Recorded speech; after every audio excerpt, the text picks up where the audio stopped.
India today crossed the figure of 2 lakh daily cases, and while COVID figures are shooting through the roof, medical services are overrun and inundated, there is a part of our country where life seems to be going on as if there is no pandemic raging. From political rallies where the senior most leaders in our country to their supporters who are coming out for those rallies demonstrating no COVID protocols, to religious gatherings at the Kumbh most notably, and also religious gatherings of virtually every denomination, which are seeing thousands of people congregate and very little attention being paid to the pandemic that is raging around us. Is it not time for us to say enough is enough? The God is important, votes are important, but lives more so.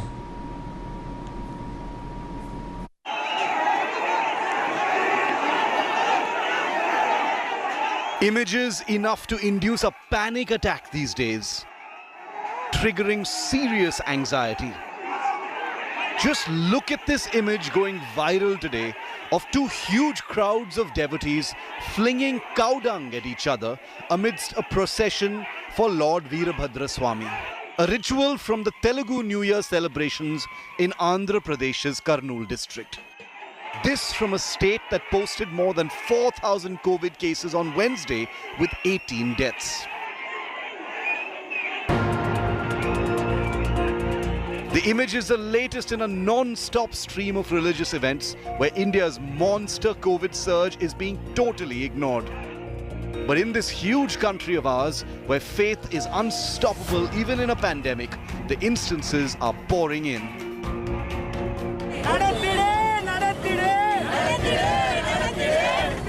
In Tamil Nadu, a protest was held in Madurai yesterday against the district administration's decision not to allow the general public to participate in the Chidirai festival at the famous Meenakshi Amman temple. Meanwhile, these were the scenes at the Bengali New Year celebrations in Siliguri, West Bengal and Agartala in Tripura. People were seen openly flouting COVID-related guidelines as they made purchases at the Chaitra Mela, while large numbers of devotees were seen gathering at temples, including the famous Anandmoyi Kalibari temple.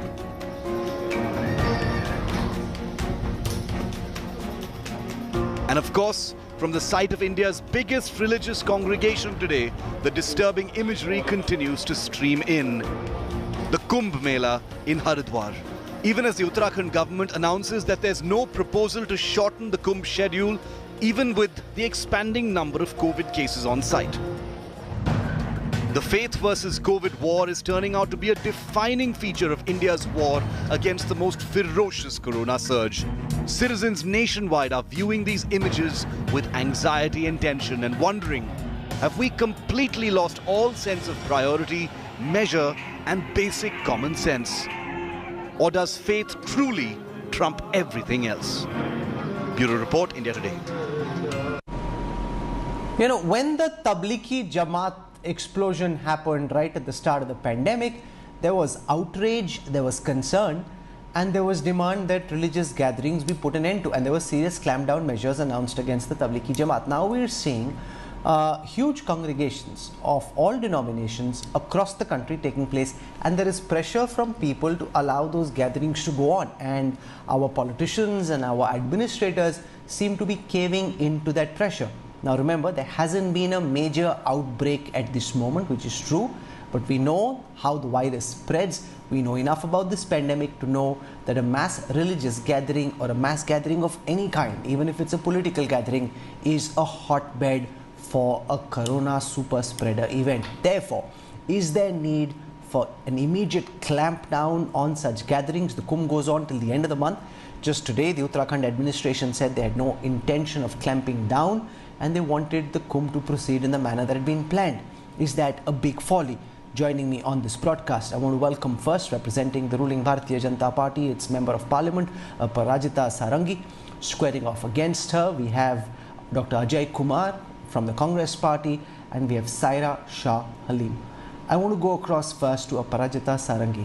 Ms. Sarangi, look at the approach of your government in Uttarakhand, which first came out and said if you're coming To the Kumbh, you don't need a RT-PCR test.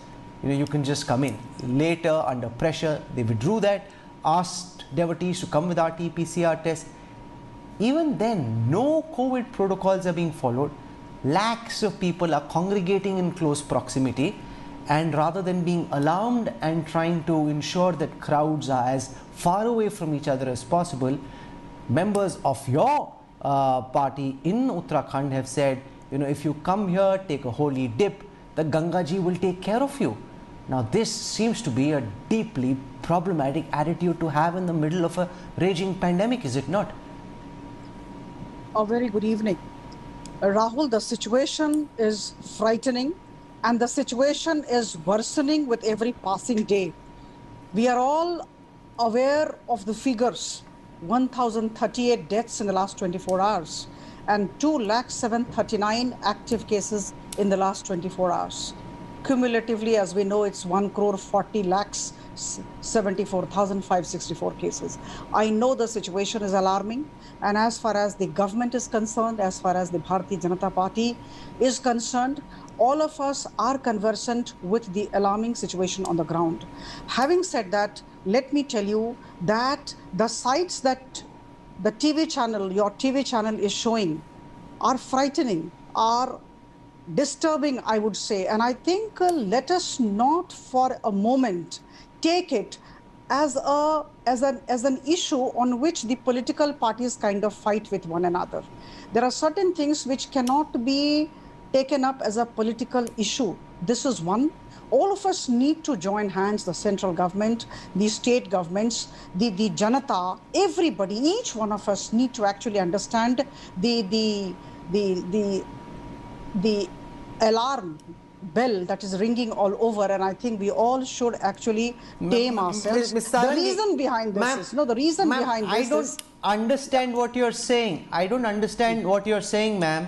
Unlike me and unlike those who are watching this broadcast, you and your party happen to be in a position to do something about these gatherings.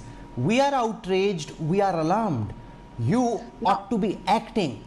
You've been in the administrative services earlier. Absolutely. Why is the Uttarakhand government and the administration over there not clamping down on the number of people who are being allowed to gather? You're telling me data I see every day. What are you doing about it? Tell me that, ma'am. See, the handling of the first phase of COVID has been an excellent example of cooperative federalism. We are continuing with that way even now. Prime Minister has spoken to all the chief ministers, and a series of guidelines have been given by the center, and all the resources are being made available as far as the states are concerned. However, the states are supposed to take out their own standard operating procedures, and the states are consulting all these stakeholders, and they're all bringing out their own set of guidelines, keeping in view the situation on the ground. And it is all subjective treatment of the whole thing. So I think as far as Uttarakhand government is concerned, Uttarakhand government should take into account the situation on the ground and take out a standard operating procedure in conversant with whatever is happening on the ground and taking into account the views of all the stakeholders. That's it. I don't buy your answer. I see what you're trying to do. You're not agreeing with what the Uttarakhand government is doing, but you want them to take the decision, and because from the BJP you're not coming out strongly against them. Ajoy Kumar, the BJP spokesperson, distinguishing her party from the Uttarakhand state government, saying this is about federalism. It's for the state government to take appropriate measures to ensure that COVID protocols are followed, and it's not as if the central government is cheering them on and wanting them to do this. Do you buy that, Dr. Kumar? No, Rahul, first of all, in this past 385 days from the time the first case was detected, if you remember, there was a national lockdown. We had 3 lockdowns. Everything was done by the federal government. I mean, and to a large extent, it still does procurement of vaccine, distribution of vaccine, even remdesivir production. The government of India was deciding, and that's why the chaos was there. But the fact is that how do you justify a person in Delhi driving alone in a car being fined for not wearing, he or he not wearing a mask?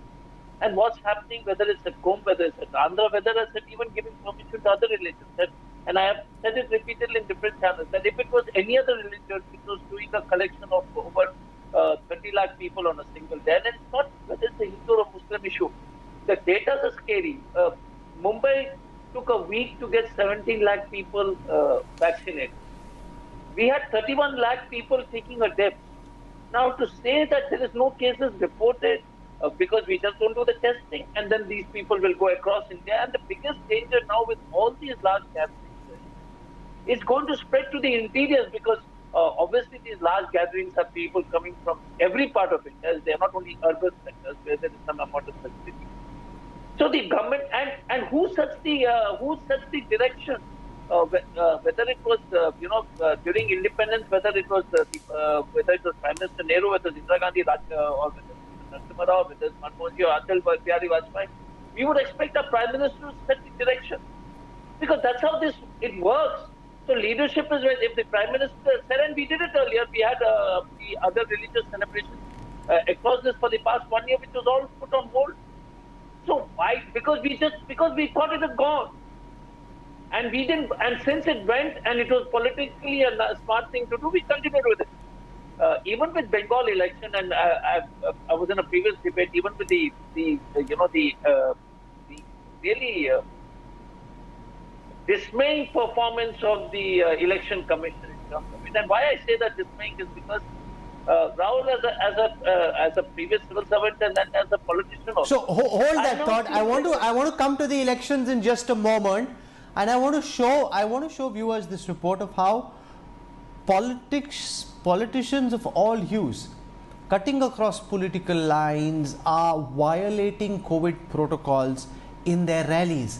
And our reporters across Bengal look at how COVID numbers are surging, because this one misnomer that people have held is that, somehow in West Bengal things aren't that bad. That Maharashtra is a mess, but West Bengal isn't. The fact is that the reproduction rate, the R rate, which is the rate at which the infection is spreading, is amongst the highest in West Bengal, which means that even if the cases aren't as many as Maharashtra, they are growing at a multiple. And if this continues, then all these people who've come together at these rallies are going to have a major problem on their hands in a few weeks from now, because that's the way the virus travels. Just because Mumbai, Maharashtra was badly hit initially, it doesn't mean it will stay like that. Take a look at how COVID numbers in West Bengal are actually increasing faster than almost anywhere else. Apart from UP and Bihar, no other state has as high a reproduction rate as West Bengal does.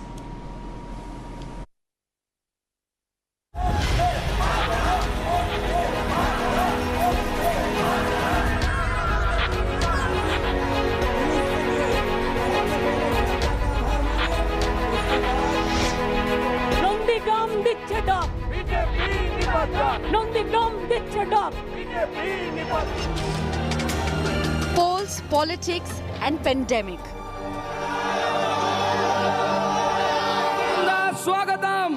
Mass gatherings and mass flouting of norms. In West Bengal, polls and pandemic are side by side. As campaign fever rises, so does the rise in cases. Massive public rallies are being held by parties in complete disregard of the pandemic raging across the city. Bengal may soon become a COVID hotbed, experts fear. So it is bound to happen, and it has happened. So couple of days actually, yes, of course, these surge actually started for last 10 days to 2 weeks, but for last 7 days we see that there is a huge rush. The state's fatality rate of 1.7% is currently higher than the national average. It is at par with worst hit Maharashtra. Even scarier, Bengal's positivity rate stands at 6.5%, which is above national average of 5.2%. With multi-phased polls and extended campaign, Bengal is already reporting cases far higher than all its neighbouring states. Figures of the last 7 days show Bengal has reported 3,040 cases every day as compared to 2,122 cases in Bihar and 1,734 in Jharkhand. During the same period, Odisha saw 981 and Assam 234. So what we are looking forward to is total and abject government failure, because neither the central government has taken cognizance of what is happening. The beds in the various hospitals have already been filled up. New patients are not getting opportunities to get admitted, and critical patients are being denied basic what you call services. Netas claim that they follow norms during rallies, but the ground reality is far from the truth. पूरा election commission का जो निर्देश हमने पालन किया, stage में आप देखा सबने मास्क पहना हुआ था, मोदी जी भी मास्क पहने हुए थे और डिस्टेंस रख के बैठा। सामने भी आप ज़्यादा से ज़्यादा लोग मास्क पहने हुए थे, कुछ लोग मास्क नहीं पहना, उनको मास्क हम दिया गया। The Bengal polls still have a long way to go before the last ballot is cast. 4 more phases remain, which means more campaigning and more flouting of COVID rules. From 3,000 cases per day to about 6,000 cases per day now in just a span of a week. COVID cases have seen a massive surge in poll-bound West Bengal, even as political parties remain relentless in their campaign. So much so that the Election Commission has now called for an all-party meeting here in Kolkata on Friday to discuss how to control this entire situation. With Indrajit Kundu and Paulami Saha in Kolkata, Bureau Report, India Today. Joining us now is S.Y. Qureshi, one of our most respected former Chief Election Commissioners. Do you think, sir, the Election Commission has let the people of India down, let its own standards down by allowing for these rallies to happen? They're now calling meetings where they're getting all parties to get together to decide what to do with COVID protocols, whereas for all this while, during the first phases of polling, they've just looked the other way, Ram Bharose, saying, you know, do whatever you want, we won't say anything. And now they're saying, what are you doing about COVID?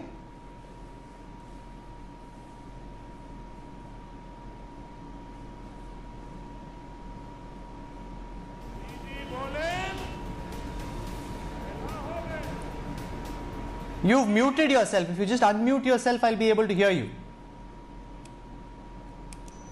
Yeah, I was saying that they could have come down heavily a bit earlier, but even now, whenever they have called the meeting of all political parties and they're looking at solutions, it's very positive step.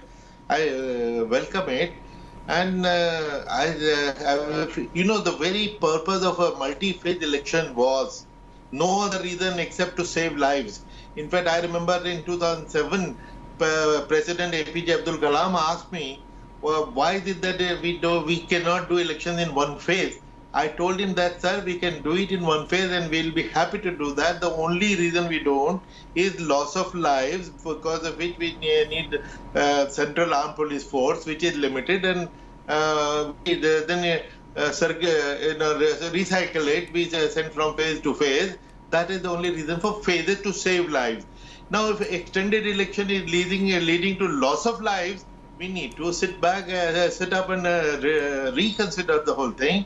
And the proposal that they should be clubbed together. There is a technical issue that the clubbing can be done only if the 3 phases are postponed. They're attached to the last, because we cannot shorten the 14 days of campaigning which is allowed under the Act. Even under Article 324, we cannot violate the Act, but we can extend the 14-day campaigning period indefinitely to 20 days, 25 days. So I think the last 3 phases can still be clubbed, along with a complete ban on the rallies. Saira Shah Halim, I'm afraid today Dr. Qureshi is not taking a direct line.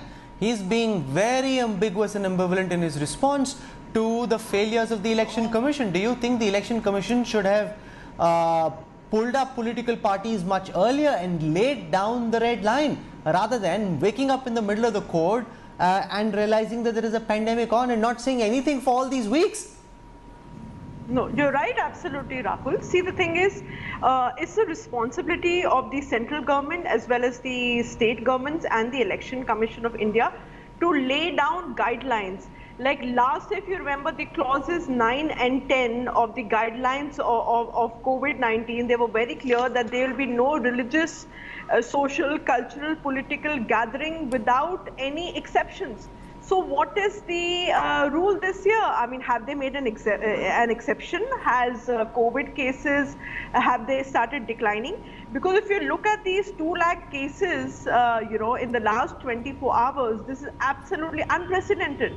And I must add one thing, that the CPIM in Bengal has taken a landmark step, in the midst of elections by cancelling all political rallies. I think the rest of the political parties should also set precedents and cancel these, these congregations, these rallies, along with other religious congregations.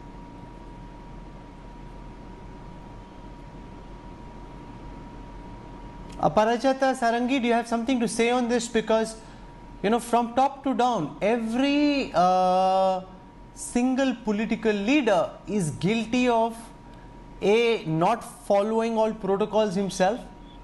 I entirely agree with you. Not ensuring that people in the rally follow all protocols. I entirely agree with you, Rahul. All of us are collectively responsible because all of us have been flouting COVID appropriate behavior norms. Not one political party can be named.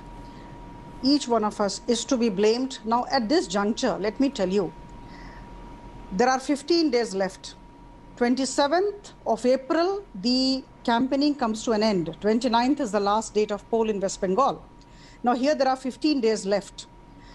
The cancellation or the postponement of the election is not the answer. Had it been done, it would have been done earlier. Now, there are things which can be done. Election Commission of India should call the representatives of all the political parties at this juncture immediately, without loss of time.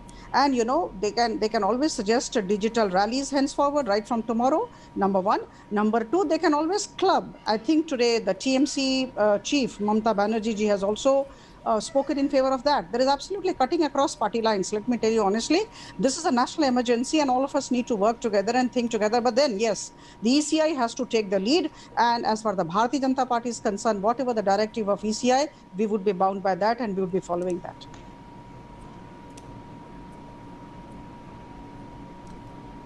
This is a cop-out.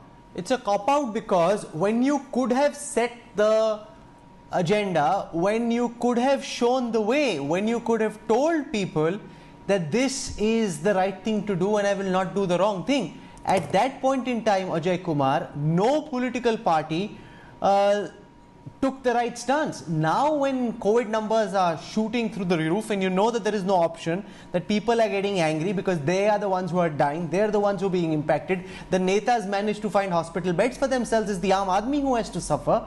And therefore they're saying, we need to clamp down. But now we're halfway through the campaign and the virus, in whichever way it had to spread, is likely already spreading through the villages of West Bengal, Tamil Nadu, Assam and elsewhere.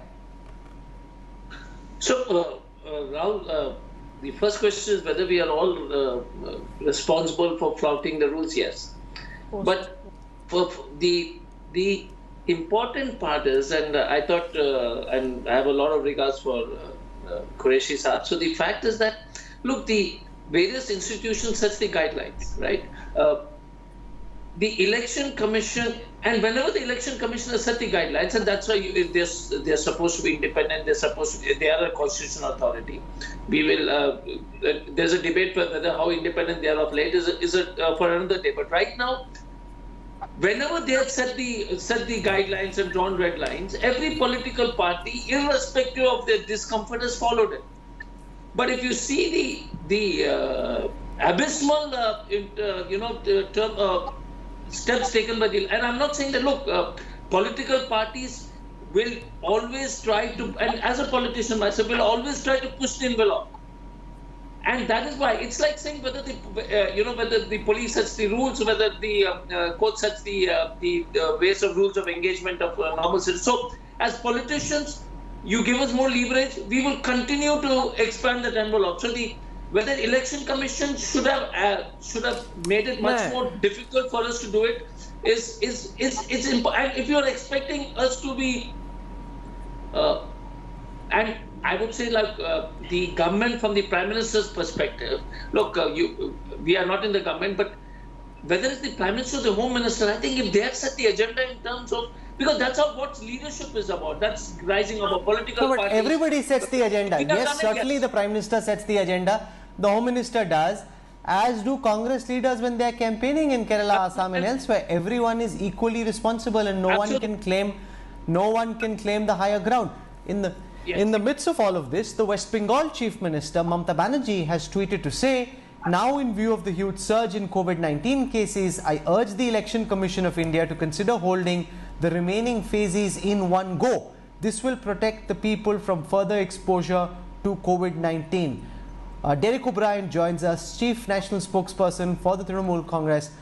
Mr. O'Brien, Mr. Qureshi was commenting on the practicality of what is being suggested. We're in the middle of the election. Why is it that you think that this is a good idea? You want the 5th, the 6th and the 7th phase to happen along with the 8th phase right at the end?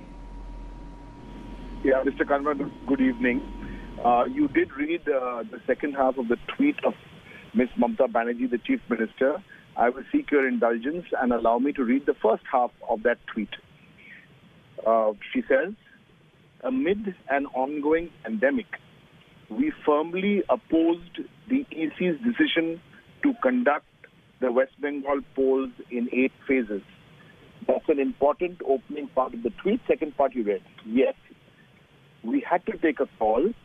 We have been pleading with the EC from the time these 8 phases have been announced that this is not the best thing to do. But okay, the EC in its wisdom chose not to listen to our suggestion.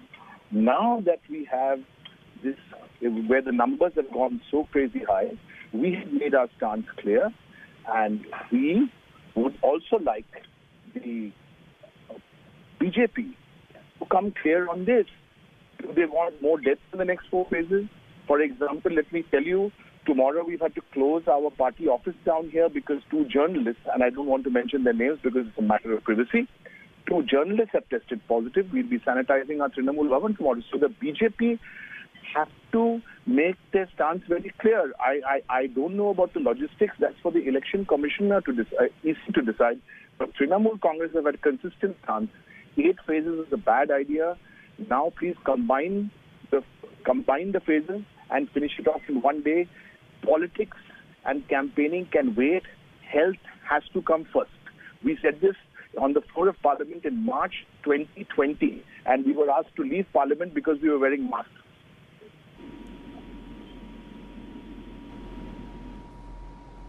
Okay, so you're looking to set the agenda for the all-party meeting by asking for all phases to be combined. Aparajita Sarangi, do you have an initial reaction on the West Bengal Chief Minister's suggestion? Combine phase 5, 6, 7 along with the 8th phase and do it right at the end? If I'm not wrong, she held a huge rally today. Has this tweet come after the rally was held? I think this is what I have been told, that today she held a very huge rally and thereafter she thought of this tweet, and that is why she has tweeted. This is one part. Number 2, as I told you earlier, I reiterate, we would go by the directives of the Election Commission of India. I would suggest there are 15 days left. Election Commission of India can call the representatives of all the political parties and then they can take a decision. And whatever the directive, whatever the suggestion of the Election Commission of India would be bound by that, and we would be going by that. Mr. Kanwal,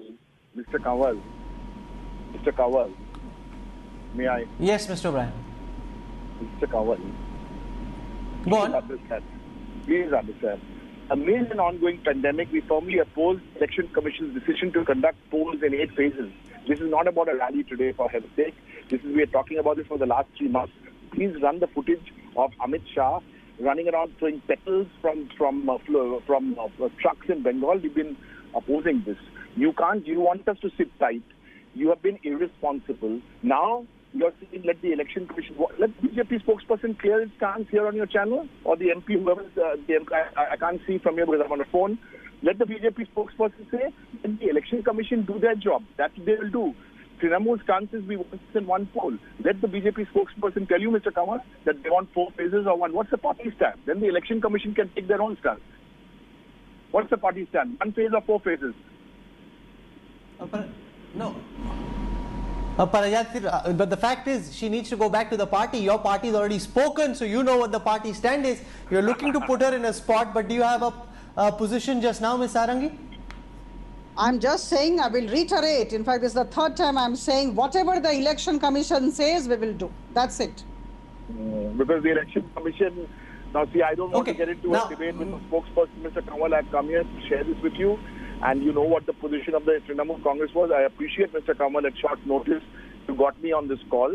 That is, so to get the position very, very clear, I just want to say one last thing before you can continue with your debate, unless you have another question to ask me. The Trinamool Congress, number one, have always opposed this quote-unquote historic, in the worst way possible, blunder of the EC fixing an 8th phase in the most complicated way. Calcutta votes in 2 different days. Unbelievable. A district votes on 3 different days. Unbelievable. This is not because Trinamool is saying it. There are a lot of very election commissioners and those who work in the commission saying this is unprecedented. Let the election commission act. I have gone on record and I'll say this again. The EC, sometimes a lot of people think the EC is now extremely compromised. Let them rise above all this. Leave all the politics out.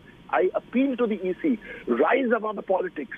Rise above the political parties. And come up and say, politics second, health emergency first. I said this on the floor of Parliament in 2020 March.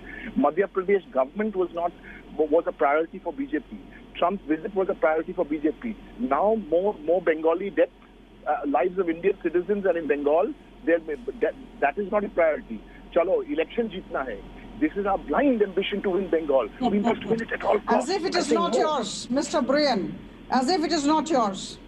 The kind of rallies that you all have been conducting, I think you don't have any right to say all this now. Now that your chief minister has tweeted after the huge rally, you are coming up with these words. Unfortunately.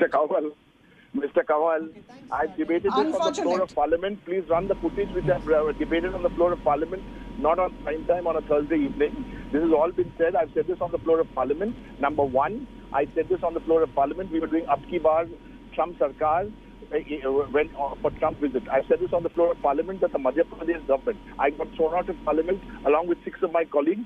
Why? Because we were wanting Parliament to be shut. We were wearing masks. How can you wear masks? Ho. BJP handled COVID prep very bad. I shouldn't even say BJP handled it badly. That would be unfair to say BJP handled it badly. Modi and Shah handled the COVID prep badly. A lot of people in the BJP also were sensible and they were saying, no, maybe we should go for... What about a 21-day lockdown? What about a 21-day lockdown with 4 hours notice? What about the migrant workers? Who's going to talk about this? You're talking about, BJP is talking about this. Mr. Kanwal, thank you so much. Thank you. I appreciate the conversation with you. Thank you. Okay, I want to go across to S.Y. Qureshi about why you were so ambivalent in your position on the election commission. Why were you not more critical as many right-thinking people would have expected you to be? And about the practicality of combining phases 5, 6 and 7 with phase 8. There is an all-party meeting. Should the EC be looking to push this through? Because the EC really has been very wishy-washy on its position. Now they're getting tough, but for all this while, they just let it happen. Rahul, I think you got... No, I think you got me wrong. I was not ambivalent at all. Maybe that was the time when I was muted, when I said very categorically the election commission should have come down heavily on those rallies earlier. But that is post-mortem. I would rather focus on the future, because the solution we are now looking at. And I think election commission inviting all the parties is a good initiative. The proposal to club all the remaining the phases is a very good idea. I think the phase on the 17th perhaps can still be held, because our campaign is already ended. So we can go ahead, but the last 3 can be clubbed. And the second point I had raised was that now clubbing is one. But should we club 8 and 7 with the 6, or should we club 6, 7 with the 8? legally we cannot shorten the period of 14 days, which is allowed by the law, but we can extend the campaign period beyond 14 days. That means clubbing all of them and holding them on the 29th is a legally feasible, practical idea, and that I think should be done. Dr. Ajay Kumar, would the Congress support this idea of combining the last 3 phases? I think, Rahul, I mean, I definitely believe that that would be an ideal situation. One is to have virtual rallies, and to, since you can't prepone the election, because that's like Dr. Qureshi has correctly said. So on the last day of the 8th phase of the election, all the 6th, 7th and the 8th phase could be combined together. The last 4 phases could be combined together on the last day. That would ban all kinds of rallies. That would at least ensure to a large extent,